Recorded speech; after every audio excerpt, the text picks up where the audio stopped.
Hello, my name is Stanley, and to be truth to be told, I chose this class is because I want to learn something about lucid dreaming, but apparently not.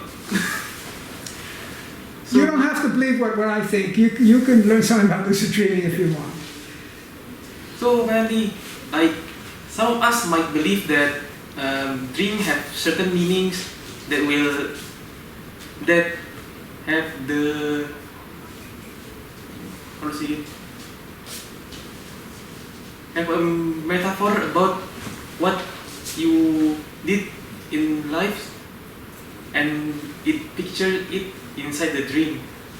But apparently some of us might not believe that. So my point is that if you didn't believe such things, you can just think of it as like the dream is not directly say things what you need to do, but you can just use it as guidance in your life.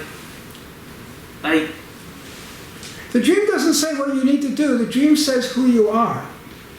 I mean, it's like we people live like in more or less like in autopilot mode. Like we didn't care about our surroundings. Just like when we wake up, we just do things, eat lunch, do things, dinner, then sleep, then repeat. So we didn't pay more attention to our surroundings. So we can just use dream as more or like things to focus at, and we can just use the metaphor to figure out what it means, and maybe you can use it as your own language to focus on things that you didn't focus before, you didn't notice beforehand. So what did you learn in this course? More like now I notice more about my surroundings than before. I think this point you mentioned is one of the most important points with dreams. And I didn't mention it, we didn't mention it, but they found out now, just like the cigarette companies knew for a long time that tobacco causes cancer, but they hid the information. And they paid scientists to publish research saying something different. In the same way, the oil companies, ExxonMobil, they knew that carbon dioxide from burning gasoline going into the atmosphere will warm the earth up and will ruin the climate of the planet. But they kept it a secret because they were making so much money. They didn't want that idea to get out. And people would go to solar power, other kinds of things, and they would lose money. So it's true what you say. One of the most important reasons for becoming, and the dream is more aware of our surroundings than we are. And Montague Ullman felt one of the main function of dreams today, he felt that in the past, when let's say you'd be sleeping, you're sleeping in the jungle with you and Vincent are tribesmen, sleeping in the jungle, and you have a dream, a lion roaring, and you wake up. And then you hear something around, and you think, oh, there's a lion here maybe. I just dreamt of a lion, And you say, wake up, Vincent, grab your spear.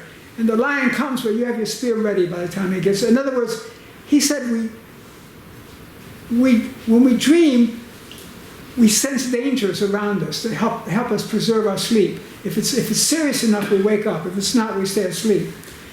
But Montague Ullman said that today, the dangers are in our relationships. A boyfriend or a girlfriend who's cheating on us, who's not sincere, a business partner who's hurting us, who's stealing from us. And to be aware of our surroundings, which is people, relationships, is of primary importance. And to be aware of the environment too. It's true. It's true. I think some people said that in different words. Dreams make us aware. Do you want to say anything else? Let me see. You probably want to answer a question, right? Let me see. Oh, I guess I run out of. Oh, wait. Here's one last question. Okay. Here's a question. And if you can't answer this, okay, we'll get Vincent to answer it for us. Okay?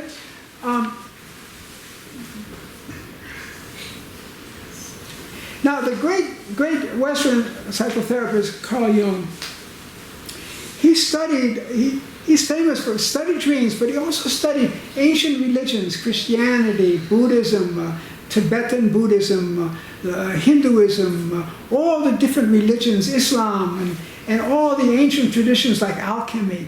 And he found that they had symbols. There were symbols in these religions, you know, in these traditions. And he found that these are the same symbols in dreams. And that these religions and these traditions, wisdom traditions, speak to us in the same way dreams do.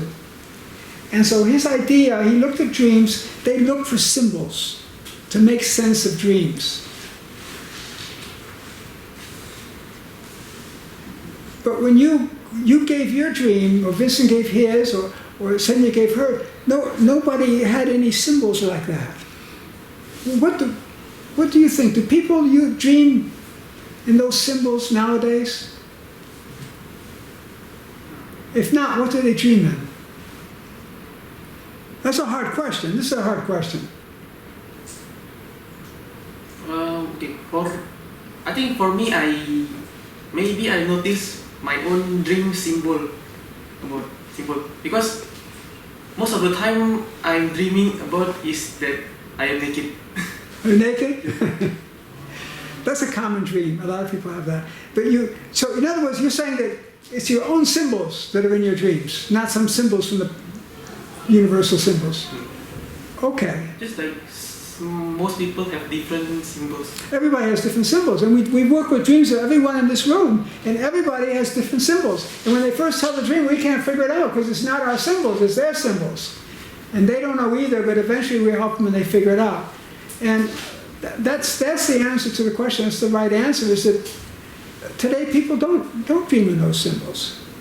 People dream in ordinary things of their everyday life. Their grandmother may be a metaphor, or their cat, you know, or their broken motorbike could be a metaphor. Okay. Well, good job. Now, that doesn't leave Vincent with any questions, unfortunately. Poor Vincent doesn't. You want to say anything more? Okay, you did a good job.